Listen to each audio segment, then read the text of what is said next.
నీచుడు చచ్చాడు. మనవరాలి వరుసైన అమ్మాయిపై అత్యాచారం చేసిన నారాయణరావు చెరువులో శవమై తేలాడు. బుధవారం అర్ధరాత్రి మెజిస్ట్రేట్ ముందుకు హాజరుపరచడానికి తీసుకెళ్తున్న సమయంలో తుని కోమటి చెరువులో దూకేశాడు. గురువారం ఉదయం గజ ఈతగాళ్ల సాయంతో మృతదేహాన్ని పోలీసులు వెలికితీశారు. నారాయణరావును నిన్న సాయంత్రమే పోలీసులు అరెస్టు చేశారు. ఘటన తీవ్ర చర్చనీయాంశమైన తరుణంలో అర్ధరాత్రి పూట రహస్యంగా నిందితుడిని మెజిస్ట్రేట్ ఎదుట హాజరుపరిచేందుకు తీసుకువెళ్లబోయారు. మార్గమధ్యమంలో టాయిలెట్కు వెళతామంటే వాహనం ఆపామని, ఆ సమయంలో నిందితుడు నారాయణరావు చెరువులో దూకేశాడని పోలీసులు చెబుతున్నారు. నారాయణరావు పారిపోవాలని చూశాడా, ఆత్మహత్య యత్నం చేశాడా అనేది స్పష్టత లేకుండా పోయింది. నారాయణరావు శవం తేలిన కోమట్ చెరువు తుని పట్టణానికి 2 కిలోమీటర్ల దూరంలో ఉంది.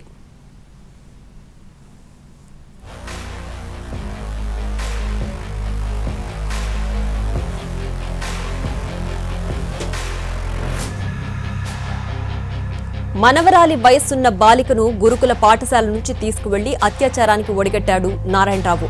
తుని కొండవారిపేటకు చెందిన తాటిక నారాయణరావు గురుకుల పాఠశాలలో చదువుతున్న బాలికకు తినుబండారాలు కొనిపెట్టి మాయమాటలు చెప్పి దగ్గరయ్యాడు. కొండవారిపేటలో బాలిక ఇల్లు, నారాయణరావు ఇల్లు పక్కపక్కనే ఉంటాయి. జగన్నాథగిరిలోని ఏపీ గురుకుల బాలికల పాఠశాలలో బాలిక చదువుకుంటోంది. తండ్రి లేకపోవడంతో తల్లే సెలవులప్పుడొచ్చి చూసిపోతుంటుంది. మంగళవారం నాడు బాలిక చదివే స్కూల్కు వెళ్లిన నారాయణరావు ఆమెకు తాను తాతనంటూ సిబ్బంది వద్ద నమ్మబలికాడు. బాలిక ఆరోగ్యం బాగాలేదని ఆసుపత్రిలో చూపిస్తానంటూ బయటకు తీసుకువెళ్లాడు. తొండంగి సమీపంలోని ఓ తోట వద్ద అఘాయిత్యానికి పాల్పడ్డాడు. స్థానికుడొకరు చూసి గట్టిగా నిలదీయడంతో తామిద్దరం ఒకే సామాజిక వర్గమని, తాను మున్సిపల్ కౌన్సిలర్ని అంటూ బెదిరించి అక్కడి నుంచి జారుకున్నాడు. ఈ ఘటనను స్థానికుడు వీడియో తీసి సోషల్ మీడియాలో పెట్టడంతో నారాయణరావు ఆకృత్యం వెలుగులోకొచ్చింది.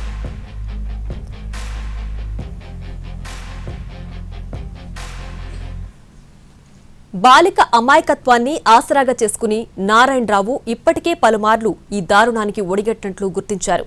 నారాయణరావు వ్యవహారం సోషల్ మీడియాలో వైరల్ కావడంతో విషయం వెలుగులోకొచ్చింది. నిందితుడిని కఠినంగా శిక్షించాలని, పాఠశాల సిబ్బందిపై చర్యలు తీసుకోవాలని కుటుంబ సభ్యులు, దళిత సంఘాల నాయకులు, పలువురు ప్రజాప్రతినిధులు ఆందోళనకు దిగారు. నారాయణరావును నిన్న అర్ధరాత్రి గ్రామస్తులు చితకబాదారు. పోలీసులు, నిందితుడి కుటుంబ సభ్యులు అడ్డుకునే ప్రయత్నం చేసినా ఆగకుండా నారాయణరావును చావబాదారు. మైనర్ బాలికతో ఆ విధంగా ప్రవర్తించడానికి సిగ్గులేదా అంటూ చితక్కొట్టారు గ్రామానికి చెందిన యువకులు.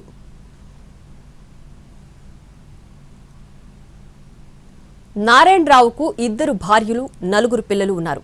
2 కూతుళ్లు, 2 కొడుకులు.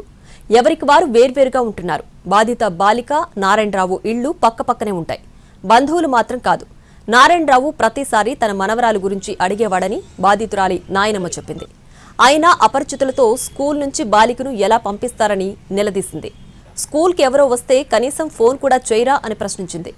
నారాయణరావుతో తమకు ఎలాంటి బంధుత్వం లేదని, బయట వాళ్లను స్కూల్లోకి ఎలా అనుమతిస్తారని నిలదీసింది. మైనర్ బాలికపై అత్యాచార ఘటన సంచలనంగా మారడంతో అతడిని అరెస్ట్ చేశారు పోలీసులు. పోక్సో చట్టం, కిడ్నాప్ కేసులు నమోదు చేశారు. నిందితుడిని మెజిస్ట్రేట్ ముందు హాజరుపరుస్తామని పోలీసులు నిన్న సాయంత్రం తెలిపారు. నిందితుడిని మీడియా ముందు ప్రవేశపెట్టారు.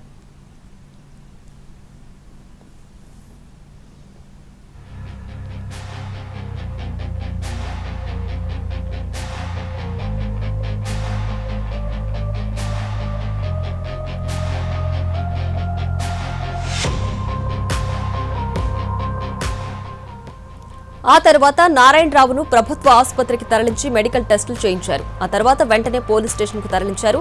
అక్కడ కేసుకు సంబంధించిన రికార్డులన్నీ సిద్ధం చేశారు. రాత్రి సమయంలో మెజిస్ట్రేట్ వద్దకు ఎస్కార్ట్తో నారాయణరావును పంపించారు పోలీసులు. అంతకుముందే మెజిస్ట్రేట్కు కూడా సమాచారం ఇచ్చారు. ఇతర పనుల వల్ల కొంచెం లేట్ అయిందని మెజిస్ట్రేట్కు తెలియజేశారు పోలీసులు. కోమటి చెరువు ప్రాంతానికి రాగానే టాయిలెట్కు వెళ్లాలని చెప్పాడు నారాయణరావు. వెంటనే వాహనం ఆపారు పోలీసులు. కిందకు దిగగానే చెరువు వద్దకు వెళ్లాడు నారాయణరావు. ఆ తర్వాత నీళ్లలో దూకినట్లుగా శబ్దం వినిపించింది. అప్పటికి అంతా చీకటిగా ఉంది. అయోమయానికి గురైన ఎస్కాట్ పోలీసులు వెంటనే ఎస్ఐకి సమాచారం అందించారు. ఎస్ఐ కూడా సిఐ, డీఎస్పీలకు సమాచారం ఇచ్చారు. వెంటనే పోలీసులు గజ ఈతగాళ్లను రంగంలోకి దింపారు. 10 మంది గజ ఈతగాళ్లు చెరువులో గాలించిన ఫలితం లేకపోయింది. తెల్లవారాక నారాయణరావు మృతదేహం నీళ్లపై తేలింది. వెంటనే నారాయణరావు కుటుంబ సభ్యులకు సమాచారం ఇచ్చారు పోలీసులు.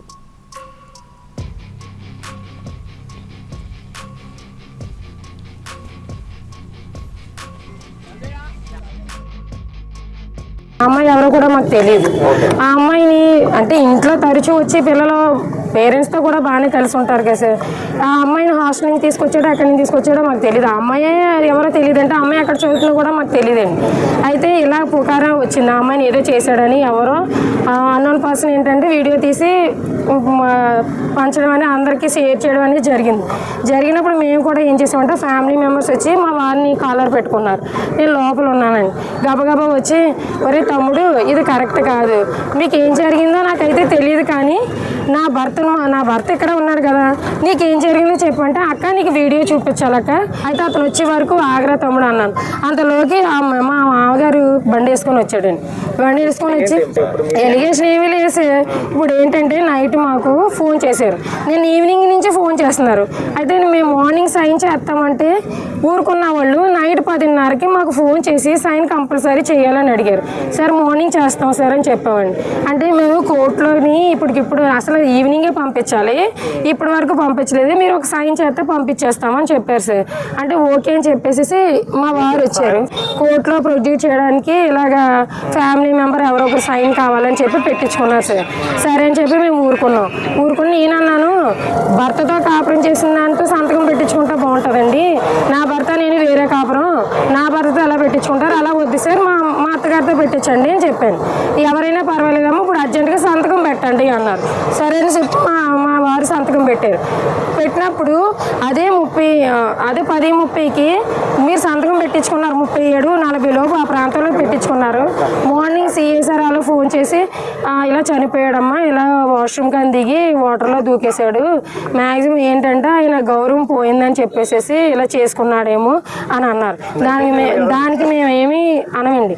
ఒక అమ్మాయిని పాడు చేశాడు, చావే అతను కరెక్ట్, బ్రతుకున్న మర్యాద ఉండదు ఎక్కడైనా, చచ్చిపోయాడు, మేము దానికి ఏమనట్లేదు సార్. అయితే ఏ టైంలో చనిపోయాడని కనుక్కోమని చెప్పాను సార్. మళ్ళీ ఆయనకి కాల్ చేస్తే 10:30 ఆ ప్రాంతంలో చనిపోయాడని.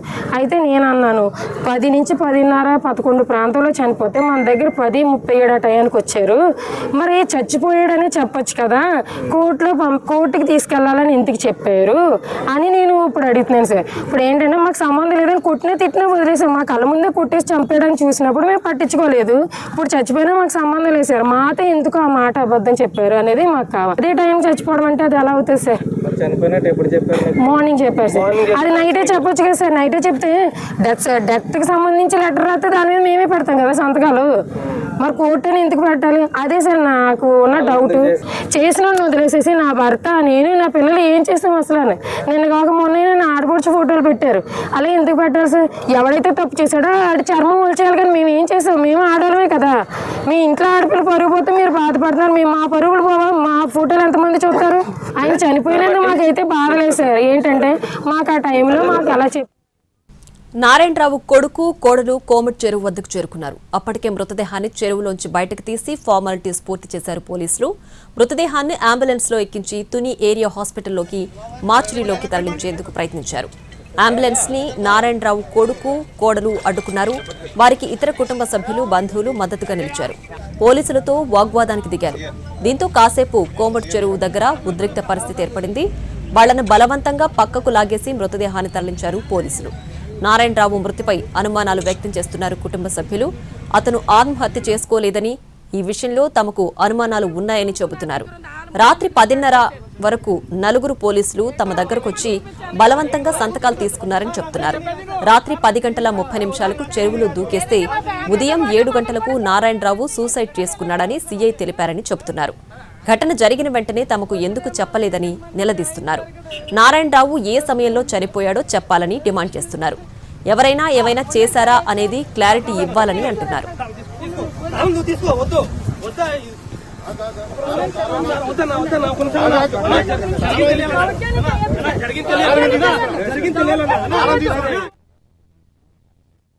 చనిపోయాడు. మాకు 10:30 కదా వచ్చి నా దగ్గర సంతకాలు తీసుకున్నారు. 6 గంటలకు ముందు ఫోన్ చేశారు. నేను ఉదయం పెడతాను సార్ ఎందుకని నేను అన్నాను. అయినా సార్ వాళ్ళు వినకుండా నైట్ 10:30 ఆ టైంకి ఫోన్ చేసి ఇంటికి వచ్చేసేసి నేను పెడితే కానీ వెళ్ళమని చెప్పి కూర్చున్నారు. 4 వచ్చారు. ఇంకేం చేస్తామండి, పెట్టాం సంతకం పెట్టిన తర్వాత కొన్ని మార్నింగ్ సీఏ గారు ఫోన్ చేశారు 6-7 టైం కల్లా ఫోన్ చేసి ఇలాగ మీ నాన్నగారు ఇలాగా సూసైడ్ చేసుకున్నారంటే అన్నారు. కానీ ఆ సూసైడ్ కాదు కదా, అది నైట్ 10:30కి అదే అప్పుడు బాత్రూమ్ తీసుకొచ్చిన అతను బాత్రూమ్కి వెళ్ళి దూకేశారు అన్నప్పుడు మరి అప్పుడే మాకు ఇంటిమేట్ చేయాలి కదా అనేది. అదే మరి అక్కడి నుంచి తీసుకెళ్ళింది రూరల్ స్టేషన్లో ఉన్నారు ఆయన. రూరల్ స్టేషన్ నుంచి ఇక్కడ టౌన్ స్టేషన్ తీసుకొచ్చారు. అక్కడ హైవే మీద విజువల్స్ ఉంటాయి, సీసీ కెమెరా విజువల్స్ ఉంటాయి. ఇక్కడ టౌన్లోకి వెళ్ళేటప్పుడు రికార్డింగ్ కూడా ఉంది నా దగ్గర. టౌన్లోకి వెళ్ళినప్పుడు సూసైడ్ కాదు సార్, ఇది సూసైడ్ కాదు. టౌన్లోకి తీసుకెళ్లారు, టౌన్లో తీసుకెళ్ళినప్పుడు అక్కడ కూడా కెమెరాస్ ఉంటాయి. ప్రతి దగ్గర ఆయన స్టేషన్ వరకు కూడా కెమెరాస్ ఉంటాయి, స్టేషన్ దగ్గర కూడా కెమెరా ఉంటుంది. ఇప్పుడు ఆయన చనిపోయిన విధానం చూస్తే మాకు బాగోలేదండి. అది యాక్చువల్గా అయితే మేము బయటికి, ఆయన చనిపోయినా మేము బయటికి అనుమానాస్పదంగా సార్ అది చనిపోయిన విధానం. మాకు అది ఎలాగన్నా సరే అది సీసీ ఫుటేజ్ విజువల్స్ తీసి మాకు అది బయటకు. నారాయణరావు ఆత్మహత్య చేసుకున్నాడా లేదంటే టాయిలెట్ కని వెళ్లి ప్రమాదవశాత్తు చెరువులో పడిపోయాడా? ఇప్పటికైతే విషయం క్లారిటీ లేదు. ఈ ఘటనపై పోలీసు దర్యాప్తు జరగాల్సింది. దర్యాప్తు జరిగితేనే అసలు విషయం బయటకొస్తుంది. ఈ ఘటనలో పోలీసుల నిర్లక్ష్యం ఎంత అనేది కూడా తేలాల్సింది.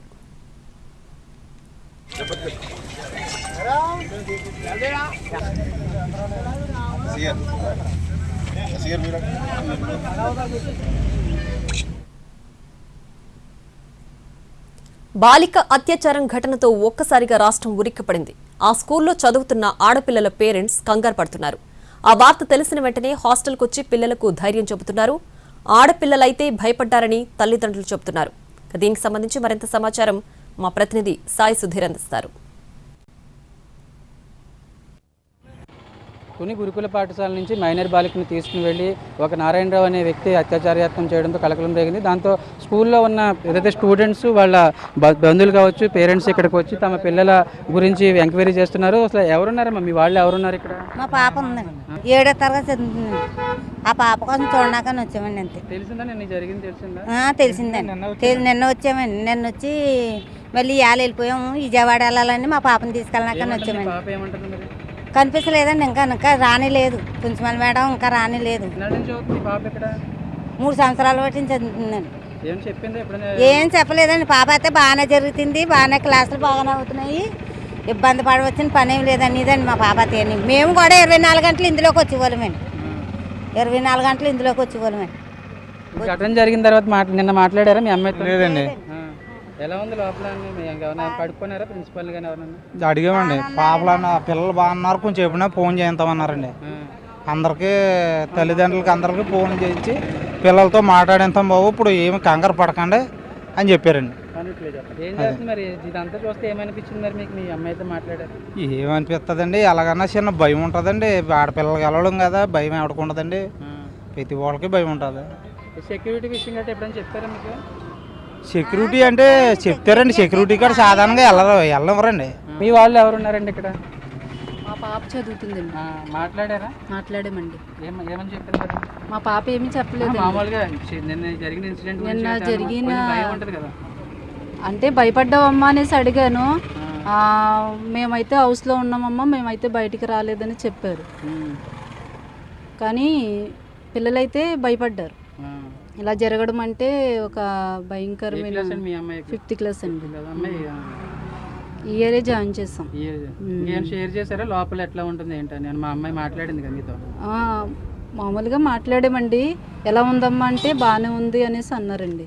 అంతే, ఇంకేం మాట్లాడలేదు. ఇన్సిడెంట్ జరిగిన తర్వాత కొంచెం వాళ్ళు భయపడతారు. కొంతమంది అందరూ చిన్నపిల్లలు ఎక్కువగా పూర్తి స్థాయిలో వారికి ఒక అవగాహన ఉండదు. ఇన్సిడెంట్ జరిగిన తర్వాత కొంచెం భయపడ్డారని తమతో చెప్పారని వాళ్ళ పేరెంట్స్ చెప్తున్న పరిస్థితి. ప్రకాష్ సాయి సుధీర్ NTV తుని నుంచి. తునిలో మైనర్ బాలిక అత్యాచార ఘటనతో స్కూల్లో భద్రతపై అనుమానాలు వ్యక్తం చేస్తున్నారు తల్లిదండ్రులు. స్కూలు, హాస్టల్ ఒకటే కావడంతో ప్రోటోకాల్ పాటించాల్సి ఉంటుంది. కానీ ఫ్యామిలీ మెంబర్ కాకపోయినా తాతనవుతానని చెప్పగానే పంపించారు. అదేంటని అడిగితే తప్పు జరిగిందని వార్డెన్లు చెబుతున్నారు. అసలేం జరిగిందో మా ప్రతినిధి సాయి సుధీర్ స్కూల్ నుంచి అందిస్తారు. తుని గురుకుల పాఠశాలలో జరిగిన ఘటనతో ఇటు పేరెంట్స్ కావచ్చు, అదేవిధంగా పిల్లల బంధువులందరూ కూడా స్కూల్ దగ్గరికి వస్తున్నారు. అసలు ఏం జరిగింది ఏంటి, స్కూల్కి సంబంధించి ఎటువంటి భద్రత ఉందని కూడా పూర్తి స్థాయిలో వివరాలు తెలుసుకునే పనిలో పడ్డారు. ఇదే తుని గురుకుల పాఠశాల. ఇందులోనే దాదాపు 500 మంది స్టూడెంట్స్ చదువుకుంటారు. దానికి సంబంధించి కూడా ఒక ప్రోటోకాల్ ఉంటుంది. ఎందుకంటే హాస్టల్ కావచ్చు, అదేవిధంగా స్కూల్ కూడా ఇదే కావడంతో దానికి సంబంధించి ఒకవేళ బయట వ్యక్తులు ఎవరైనా వస్తే దానికి సంబంధించి ఒక ప్రోటోకాల్ ఉంటుంది. మరొక వైపు ఇటు ఏ విధంగా పంపించారు, ఒకవేళ ఖచ్చితంగా వాళ్ళకి సంబంధించి ఏ విధంగా పంపించారని సమాధానం చెప్పాల్సి ఉంటుంది. కానీ ఇటు ప్రస్తుతం గురుకుల పాఠశాలకు సంబంధించిన ప్రిన్సిపల్ ఉన్నారు. అసలు ఎట్లా ఉంటుంది మేడం, ప్రోటోకాల్ ఎట్లా ఉంటుంది స్కూల్ నుంచి బయటికి పంపించాలంటే? పేరెంట్ రావాలండి. పేరెంట్ వస్తేనే, పేరెంట్ అనుమతితోనే పిల్లల్ని పంపిస్తాము. యాక్చువల్లీ నిన్న నేను 4 రోజులు సెలవు పెట్టేసి హైదరాబాద్ వెళ్ళినాను మా ఫాదర్కి బాగలేక. సో ఈ లోపల ఆ పాప వాళ్ళ తాతయ్య అంటే మేము గేట్ తీయం సాధారణంగా ఎవరైనా, వాళ్ళ తాత 4 సార్లు ఏవో స్వీట్స్ అవి పట్టుకొచ్చిస్తే తాతగారినే పిల్లలందరికీ పరిచయం చేసిందట. హౌస్ మేడం రీసెంట్గా కొత్త ఆవిడ వచ్చారు, ఆవిడకి కూడా ఇంజెక్షన్ చేయించుకోవాలి, నాకు ఎనిమిక్గా ఉన్నాను ఇంజెక్షన్స్ అని 15-20 రోజుల క్రితమే ఒకసారి చెప్పింది. సో ఆ క్రమంలో ఈవిడ కన్ఫర్మ్ చేసుకొని వచ్చింది పిల్ల తాతయ్యేనా అని పిల్లల్ని కూడా అడిగి కన్ఫర్మ్ చేసుకొని పంపించింది. బట్ ఆ అమ్మాయికి యాక్చువల్లీ ఎలాంటి ఇది లేదు, మెడికల్ అవసరం కూడా లేదు. Unfortunately this was happened. గతంలో 3 సార్లు ఇలాగే తీసుకుని వెళ్ళాడని పోలీసులు చెప్తున్నారు. అంటే అప్పుడు మీరు ప్రిన్సిపల్గానే ఉన్నారు, అప్పుడు మరి మీరు ఎందుకు ఆయన అడ్డుకోలేకపోయారు? లేదంటే వాళ్ళ పేరెంట్స్కి సమాచారం ఇవ్వాల్సి కదా? అదే మేము పర్మిషన్ ఇచ్చేటప్పుడు నేను ఈ ఆధార్ వీటికి వస్తుంటారు, 1 అవర్ 2 అవర్ అయితే పేరెంట్ అన్నది కన్ఫర్మ్ చేసుకొని తల్లి తండ్రికి పిల్లని హ్యాండ్ ఓవర్ చేసి 2 అవర్స్ తర్వాత పిల్ల లోపలికి వచ్చిందో లేదో చెక్ చేసుకోమంటాను. అలాగా ఈసారి ఆ తాత ఎవరు అన్నది తల్లిని కనుక్కోకుండా పంపించడం అనేది చిన్న ఎర్రర్. వచ్చిన ఆయన చాలాసార్లు రిపీటెడ్గా ఆ పిల్లకి స్వీట్స్ అవి తెచ్చిస్తూ, బిస్కెట్స్ అవి తెచ్చిస్తూ, వాళ్ళ పేరెంట్స్ ప్రకారం వాళ్ళ అమ్మమ్మ వాళ్ళ ఇంటి ఎదురుట ఆయన రాత్రిపూట కూడా 11:30 దాకా ఆ పిల్లతో ఆడుకోవడము, ఆయన వీళ్ళింటికి రావడము, ఆ పిల్లకి పూర్వ పరిచయాలు ఉన్నాయి. మా తాత అంటుంటే ఈ మెడికల్ అర్జెన్సీ స్టాఫ్ నర్స్ కూడా లీవ్లో ఉన్నారు. ఒకవేళ ఆ రిజిస్టర్ చెక్ చేస్తున్నట్లయితే ఆ అమ్మాయి మెడికల్ అవసరం లేదని తెలిసి ఉండేది. ఆ అమ్మాయి అర్జెన్సీ కదా అని పర్మిషన్ అతను సంతకం పెట్టాడట, ఆ అమ్మాయి సంతకం పెట్టింది. ఆ లెటర్ తీసుకొని 3 అవర్స్లో ఇంజెక్షన్ చేయించుకొని అమ్మాయి బ్యాక్ వచ్చేసింది. 12 నుంచి మళ్ళీ 2 లోపల అమ్మాయి వచ్చేసింది. వచ్చిన పిల్లలో ఎలాంటి మార్పు లేదు. నెక్స్ట్ డే మార్నింగ్ మాకు పోలీస్ కానిస్టేబుల్ వాళ్ళు వచ్చి, మేడం నేను ఇన్ఛార్జ్ ఇచ్చి వెళ్ళాను, CH Nagajyothi, PGT in English, ఆవిడ నాకు ఫోన్ చేసి మేడం ఇలా వచ్చారు, ఇలా జరిగిందట అంటే అప్పుడు నేను మీరు ఎందుకు ఇచ్చారు మేడం? మీరు తెలుసుకోవాలి కదా, ఒక బయట వ్యక్తులు వస్తే ఖచ్చితంగా పర్మిషన్ మేడం గారు ఇచ్చారండి. మేడం ఆ పాప తాతయ్యని ఐడెంటిఫై చేసి మేడం పర్మిషన్ ఇచ్చేసి పంపించి పాప వచ్చి రిపోర్ట్ చేసిన తర్వాత నాకు చెప్పారు పాప వచ్చేసిందని. ఏమో ఎందుకు పంపించావంటే ఇలా ఇంజెక్షన్ వేయాలని చెప్పాను. నీకు తెలుసా అంటే తెలిసి పంపించాను మేడం, 3 సార్లు నేను అతన్ని చూశాను అని మేడం పంపించి వచ్చాక నా దగ్గరికి లెటర్ వచ్చింది. అందుకే నేను అందులో మేడం సైను ఆ వచ్చిన అతని సైనే ఉంది, నా దగ్గర సిగ్నేచర్ కూడా లేదు. మేడం ఆల్రెడీ పంపించిన తర్వాత నా దగ్గరికి వచ్చారు. మేడం మీరు మీ తల్లిదండ్రులుగా తర్వాత మీదే బాధ్యత, స్కూల్లో కావచ్చు, అదేవిధంగా మీరే ప్రొటెక్షన్ ఇవ్వాల్సి ఉంటుంది. వీళ్ళు హాస్టల్లో ఉంటే మాత్రం మీరు ఇంకొంచెం ఎక్కువగా కేర్ తీసుకోవాల్సి ఉంటుంది. కానీ ఎందుకు మీరు గతంలో కూడా 3 సార్లు పంపించారని చెప్తున్నారు? నేను పంపించలేదు సార్, ఆయన్ని చూసాను సార్, అమ్మాయితో పాటు స్నాక్స్ ఇవ్వడానికి ఇది చేయడానికి పంపించారండి. నాకు లేదు సార్, నేను పంపలేదు సార్. నేను అక్కడికి అడిగితే ఎవరమ్మా ఆయన అంటే మా తాతగారు అని చెప్పింది సార్.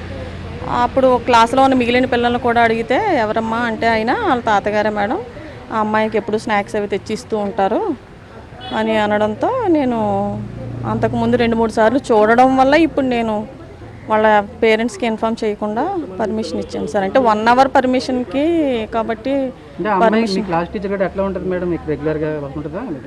బాగానే ఉంటుంది సార్ రెగ్యులర్గా. మొన్న టైఫాయిడ్ కానీ ఇంటికి వెళ్ళింది సార్. స్టూడెంట్స్ పేరెంట్స్ కావచ్చు, అదేవిధంగా బంధువులు కొంచెం ఆందోళన చెందుతున్నారు. ఎందుకంటే నిన్న ఈ క్లాస్ ఇదే గురుకుల పాఠశాలకు సంబంధించిన ఇన్సిడెంట్ జరగడం, అదేవిధంగా ఇష్యూ జరగడంతో నారాయణరావుకి సంబంధించిన ఇష్యూ బయట వాళ్ళు సర్క్యులేట్ అవ్వడం, దాన్ని చూడడంతో ఆందోళన చెందిన పరిస్థితి. దీనికి సంబంధించి కూడా తమ పిల్లలు ఎలా ఉన్నారు, వాళ్ళ కండిషన్ ఎట్లా ఉంది, వాళ్ళు ఏమైనా భయపడుతున్నారా అని పూర్తి స్థాయిలో వివరాలు సేకరిస్తున్న పరిస్థితి మనకు కనిపిస్తుంది. భోగి అదేవిధంగా మరొక వైపు నారాయణరావుకి సంబంధించి మృతదేహం తుని ఏరియా హాస్పిటల్కి తరలించారు.